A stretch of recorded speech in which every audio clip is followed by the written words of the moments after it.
से नजर रखते हुए ट्रेन किया जाता है ताकि वो वहाँ किसी भी मुश्किल का सामना कर सके।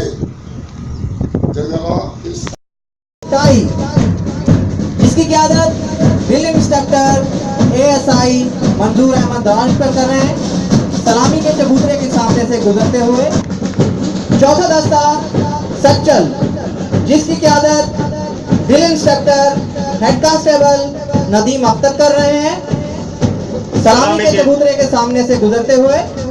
रुके वक्ते गुलाब हमने गुलशन की हिम्मतें अभी झुकी नहीं, मेरे हौसले अभी बुलंद हैं।